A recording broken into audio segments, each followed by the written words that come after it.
दोस्तों आज की इस वीडियो में हम बात करेंगे क्लास 12 की पॉलिटिकल साइंस पार्ट 1 में चैप्टर नंबर 7 समकालीन विश्व में सुरक्षा। तो इस पार्ट में हम ये जानेंगे कि सुरक्षा क्या होती है। तो देखो, इस पार्ट के अनुसार सुरक्षा का बुनियादी अर्थ है खतरे से आजादी। यानी यहाँ पर सुरक्षा का जो संबंध है वो बड़े और गंभीर खतरों से होता है। मतलब ऐसे खतरे जिनको रोकने के उपाय न किए गए तो हमारे केंद्रीय मूल्यों को अपूर्णीय क्षति पहुंचेगी। मतलब हमारे केंद्रीय मूल्यों का बहुत ज्यादा नुकसान होगा। फिर भी अलग अलग कालों और समाजों में सुरक्षा की धारणाओं में अंतर रहा है, इसलिए सुरक्षा एक विवादग्रस्त धारणा है और इसीलिए सुरक्षा की इस अलग अलग धारणाओं को मोटे रूप से दो वर्गों में विभाजित किया गया है, जिसमें पहला वर्ग है सुरक्षा की पारंपरिक धारणा और दूसरा वर्ग है सुरक्षा की अपारंपरिक धारणा। अब यहाँ पर सुरक्षा की जो पारंपरिक धारणा है इसके भी दो रूप होते हैं, बाह्य सुरक्षा और आंतरिक सुरक्षा। तो बाहरी सुरक्षा की पारंपरिक धारणा से मतलब होता है राष्ट्रीय सुरक्षा की धारणा। अब इसमें सैन्य खतरे को किसी भी देश के लिए सबसे ज्यादा खतरनाक माना जाता है और इस खतरे का जो स्रोत है वो कोई दूसरा देश होता है जो सैन्य हमले की धमकी देकर संप्रभुता, स्वतंत्रता और क्षेत्रीय अखंडता जैसे किसी देश के केंद्रीय मूल्यों के लिए खतरा पैदा करता है। और सैन्य कार्यवाही से जनधन का भी बहुत नुकसान होता है। अब बाहरी सुरक्षा की कुछ पारंपरिक नीतियां हैं, जैसे पहली है आत्मसमर्पण। यहाँ पर आत्मसमर्पण करने का मतलब होता है दूसरे पक्ष की बात को बिना युद्ध किए मान लेना। दूसरी नीति अपरोध और सुरक्षा नीति। यहाँ पर सुरक्षा नीति का जो संबंध है वो समर्पण करने से नहीं बल्कि इसका संबंध युद्ध की आशंका को रोकने से है, जिसे अपरोध कहते हैं। तो मतलब ये कि जब युद्ध होता है और युद्ध में होने वाले नुकसान को इस हद तक बढ़ा चढ़ा के बताना कि दूसरा जो पक्ष है वो डरकर हमला करने से रुक जाए। तीसरी नीति है रक्षा। तो इसमें क्या होता है कि जब युद्ध ठन जाए तो अपनी रक्षा करना, ताकि हमला करने वाला जो देश है वो अपने मकसद में कामयाब ना हो सके और पीछे हट जाए, या फिर हमलावर को पराजित कर देना। तो इस प्रकार के युद्ध को सीमित रखने और उसको समाप्त करने का संबंध अपनी रक्षा करने से होता है। और चौथी नीति है शक्ति संतुलन। अब परंपरागत सुरक्षा नीति का एक दूसरा रूप शक्ति संतुलन होता है और हर एक देश की सरकार दूसरे देश से अपने शक्ति संतुलन को लेकर बहुत संवेदनशील रहती है और हर देश दूसरे देशों से शक्ति संतुलन का जो पलड़ा है उसे अपने पक्ष में करने के लिए जी तोड़ कोशिश करती है। शक्ति संतुलन को बनाए रखने की ये जो कोशिश है वो ज्यादातर अपनी सैन्य शक्ति को बढ़ाने के लिए होती है, लेकिन आर्थिक और प्रौद्योगिकी की ताकत भी महत्वपूर्ण है क्योंकि सैन्य शक्ति का यही आधार है। और पांचवी नीति है गठबंधन बनाना। पारंपरिक सुरक्षा नीति का पांचवा तत्व है गठबंधन बनाना। गठबंधन में कई देश शामिल होते हैं और सैन्य हमले को रोकने या उससे रक्षा करने के लिए संवेद कदम उठाते हैं। ज्यादातर गठबंधनों को लिखित संधि से एक औपचारिक रूप मिलता है, क्योंकि गठबंधन जो है वो राष्ट्रीय हितों पर आधारित होते हैं और राष्ट्रीय हितों के बदलने पर गठबंधन भी बदल जाते हैं। तो यहाँ तक आपके समझ में आ गया कि सुरक्षा की अलग अलग धारणाओं को दो भागों में विभाजित किया जाता है। पहली थी सुरक्षा की पारंपरिक धारणा और दूसरी है सुरक्षा की अपारंपरिक धारणा। अब पहली जो धारणा थी सुरक्षा की पारंपरिक धारणा, इसे भी दो भागों में विभाजित किया जाता है, यानी इसके भी दो रूप होते हैं, बाह्य सुरक्षा और आंतरिक सुरक्षा। तो पहली जो बाह्य सुरक्षा थी इसकी 5 नीतियां होती हैं, आत्मसमर्पण, अपरोध और सुरक्षा नीति, तीसरी है रक्षा, चौथी है शक्ति संतुलन और पांचवी है गठबंधन बनाना। इन पांचों नीतियों को हमने समझ लिया है। अब हम बात करेंगे सुरक्षा की पारंपरिक धारणा का दूसरा रूप यानी आंतरिक सुरक्षा के बारे में। सुरक्षा की परंपरागत धारणा का दूसरा रूप आंतरिक सुरक्षा का है। तो देखो, दूसरे विश्व युद्ध के बाद सुरक्षा के इस पहलू पर ज्यादा जोर नहीं दिया गया क्योंकि दुनिया के ज्यादातर ताकतवर देश अपनी अंदरूनी सुरक्षा के प्रति बहुत ज्यादा आश्वस्त थे। शीत युद्ध के दौरान दोनों गुटों के आमने सामने होने से इन राष्ट्रों में बाह्य सुरक्षा का ही डर था, लेकिन 1940 से 1950 के दशक में एशिया और अफ्रीका के नए स्वतंत्र हुए देशों के सामने दोनों प्रकार की सुरक्षा की चुनौतियां थी। पहले ये कि एक तो इन्हें अपने पड़ोसी देशों से सैन्य हमले की आशंका थी और दूसरी इन्हें आंतरिक सैन्य संघर्ष की भी चिंता करनी थी। इसलिए इन देशों को सीमा पार के पड़ोसी देशों से खतरा था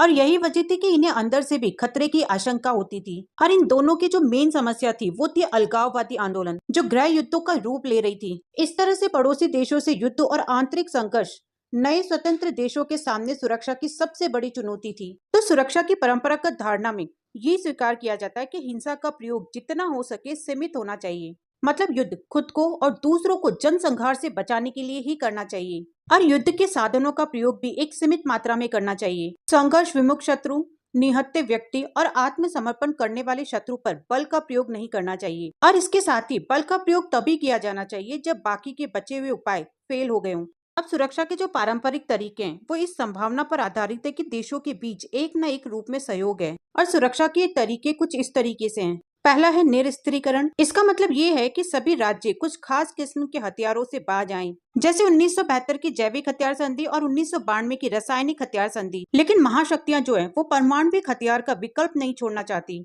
इसलिए इन दोनों ने अस्त्र नियंत्रण का सहारा लिया। दूसरा तरीका अस्त्र नियंत्रण, इसके अंदर हथियारों का विकास करने और उनको हासिल करने के संबंध में कुछ कायदे कानून का पालन करना पड़ता है। अमेरिका और सोवियत संघ ने अस्त्र नियंत्रण की कई संधियों पर हस्ताक्षर किए, जिनमें पहली है एंटी बैलिस्टिक मिसाइल संधि, दूसरी है सॉल्ट 2 संधि और तीसरी स्टार्ट संधि। इसके अलावा परमाणु अप्रसार संधि जो कि 1968 में की गई थी। ये संधि भी एक तरीके से अस्त्र नियंत्रण संधि ही है। और तीसरा तरीका है विश्वास बहाली के उपाय। विश्वास बहाली की जो प्रक्रिया है वो ये निश्चित करती है कि प्रतिद्वंदी देश किसी गलतफहमी या गफलत में पड़कर जंग के लिए तैयार न हो जाए। इसके लिए सैन्य टकराव और प्रतिद्वंदिता वाले देशों का सूचनाओं और विचारों के नियमित आदान प्रदान का फैसला करना, एक हद तक अपनी सैन्य योजनाओं के बारे में बताना और अपने सैन्य बलों के बारे में सूचनाएं देकर आपस में विश्वास बहाली का प्रयास करते हैं। तो ये थी सुरक्षा की पारंपरिक धारणा। अब हम बात करेंगे सुरक्षा की अपारंपरिक धारणा के बारे में। सुरक्षा की अपारंपरिक धारणा सिर्फ सैन्य खतरों से संबंधित नहीं है, बल्कि इसमें मानवीय अस्तित्व पर चोट करने वाले बड़े खतरों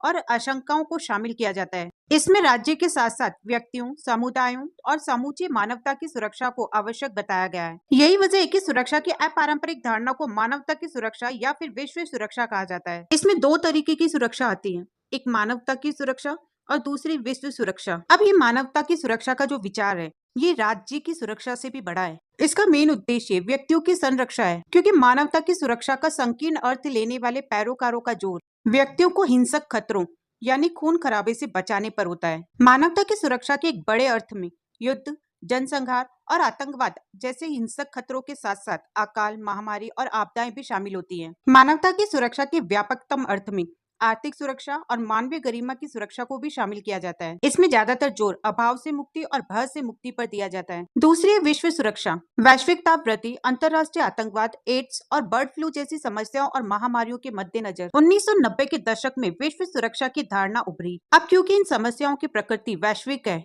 इसलिए अंतर्राष्ट्रीय सहयोग बहुत जरूरी है। सुरक्षा के अपारंपरिक धारणा के दोनों पक्ष मानवता की सुरक्षा और विश्व सुरक्षा के संबंध में खतरों की बदलती प्रकृति पर जोर देते हैं। और इसमें जो खतरे आते हैं वो इस प्रकार से हैं: आतंकवाद, मानव अधिकारों का उल्लंघन, निर्धनता, असमानता, शरणार्थी समस्या, एड्स, बर्ड फ्लू और सार्स जैसी महामारियां। और इसके अलावा कुछ पुरानी महामारियां भी हैं, जैसे Ebola virus, hanta virus, hepatitis, TB, malaria, dengue बुखार और हैजा। अब इसमें सुरक्षा का जो मुद्दा है वो किसी मुद्दे को सुरक्षा का मुद्दा कहलाने के लिए एक सर्व स्वीकृत न्यूनतम मानक पर खरा उतरना जरूरी होता है। जैसे अगर किसी मुद्दे से राज्य या जन समूह के अस्तित्व को खतरा हो रहा है तो उसे सुरक्षा का मामला कहा जा सकता है, फिर चाहे इस खतरे की प्रकृति कुछ भी हो। सुरक्षा पर मंडराते हुए बहुत सारे अपारंपरिक खतरों से निपटने के लिए आपसी सहयोग की जरूरत होती है, जिसे हम सहयोग मूलक सुरक्षा कहते हैं। और इस सहयोग मूलक सुरक्षा में तीन तरीके के सहयोग आते हैं। पहला है विभिन्न देशों के बीच सहयोग, दूसरा है संस्थागत सहयोग और तीसरा है बल प्रयोग। तो चलिए एक एक करके इन तीनों को समझ लेते हैं। ये जो सहयोग है ये द्विपक्षीय, क्षेत्रीय, महादेशीय या फिर वैश्विक स्तर का हो सकता है, क्योंकि ये इस बात पर निर्भर करता है कि खतरे की प्रकृति क्या है। दूसरा है संस्थागत सहयोग। सहयोगात्मक सुरक्षा में अंतर्राष्ट्रीय स्तर की संस्थाएं जैसे अंतर्राष्ट्रीय संगठन, स्वयंसेवी संगठन, व्यवसायिक संगठन, निगम और जानी मानी हस्तियां शामिल हो सकती है। और तीसरा है बल प्रयोग। सहयोग मूलक सुरक्षा में अंतिम उपाय के रूप में बल प्रयोग किया जाता है, लेकिन इस बल का प्रयोग सामूहिक स्वीकृति से और सामूहिक रूप में होना चाहिए। अब बात करते हैं भारत में सुरक्षा की रणनीतियां कौन सी हैं। दोस्तों, भारत को पारंपरिक और अपारंपरिक खतरों का सामना करना पड़ता है। ये जो खतरे हैं ये सीमा के अंदर से भी हैं और बाहर से भी। इसलिए भारत की सुरक्षा नीति के चार प्रमुख घटक हैं। पहला, सैन्य क्षमता को मजबूत करना। दूसरा, अंतर्राष्ट्रीय कायदों और संस्थाओं को मजबूत करना। तीसरा, देश की आंतरिक सुरक्षा समस्याओं से निपटाना। और चौथा, आर्थिक विकास की रणनीति। तो पहला है सैन्य क्षमता को मजबूत करना, जिसमें भारत पाक युद्ध, भारत चीन युद्ध और दोनों देशों के साथ चलते सीमा विवाद और भारत के चारों तरफ परमाणु हथियार से लैस देशों के होने के कारण भारत ने अपनी सैन्य क्षमता को मजबूत करने के लिए 1974 और फिर 1998 में परमाणु परीक्षण करने के फैसले किए। दूसरा, अंतर्राष्ट्रीय कायदों और संस्थाओं को मजबूत करना। भारत ने अपने सुरक्षित हितों को बचाने के लिए अंतर्राष्ट्रीय कायदों और संस्थाओं को मजबूत करने की नीति अपनाई, जैसे एशियाई एकता, उपनिवेशीकरण का विरोध, निरस्त्रीकरण, संयुक्त राष्ट्र संघ में विश्वास, गुटनिरपेक्षता, परमाणु अप्रसार की भेदभाव भरी संधियों का विरोध करना और क्योटो प्रोटोकॉल पर हस्ताक्षर। तीसरा है देश की आंतरिक सुरक्षा और समस्याओं से निपटना। भारत की तीसरी सुरक्षा रणनीति देश की आंतरिक सुरक्षा समस्याओं से निपटने की तैयारी से संबंधित है। नागालैंड, मिजोरम, पंजाब और कश्मीर के उग्रवादी समूह से निपटना, राष्ट्रीय एकता को बनाए रखना, लोकतांत्रिक राजनीतिक व्यवस्था को अपनाना जैसी बातें इसके अंदर आती हैं। और चौथा है आर्थिक विकास की रणनीति। भारत ने गरीबी और अभाव से निजात पाने के लिए आर्थिक विकास की रणनीति भी अपनाई है।